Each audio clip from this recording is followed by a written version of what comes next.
One of the recent ideas and experiments that I had was related to ambient technologies, or something that comes together with us while we work or while we do some activities.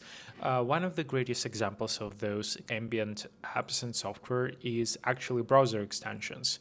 The best thing about them is that if you give them enough access, they can actually act in the context where you're writing. For example, if you're using Grammarly, whenever you write something, it automatically is there. There is no action from user that is required to activate them because the app understands when to be turned on and when to provide extra value.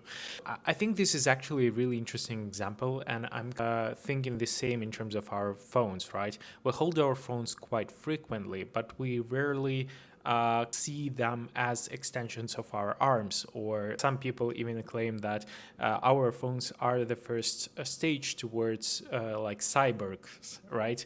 Because it extends our arm and we able to provide any information. The same with AirPods, for example.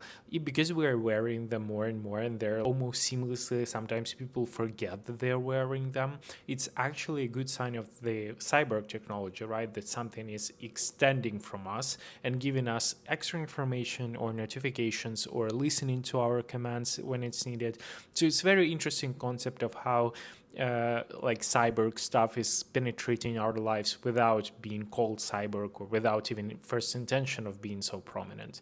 The same with, for example, AirTag, right? Because we're holding it, or Apple Watch, which is always like on us.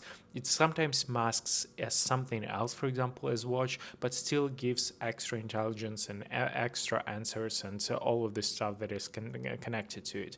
Something that I feel is not widely experimented enough is our displays. For example, I have this display on my work table, and something that I sometimes notice about myself is when I copy some information with Common Copy, I kind of hold it. It's held in the clipboard of my computer, but I also hold a copy of it in my head. So I kind of remember what I copied. And if some notification pops up or I will go to some other app, I kept forgetting what I copied. Because there are several apps that can remind you, but something that I was thinking about is maybe there is a way to extend the display and extend my own mind with some projecting technology, which shouldn't like even use the display. So one of the experiments was with short throw projectors that would show that clipboard on the behind of my wall, and it would be like a physical extension of my desktop.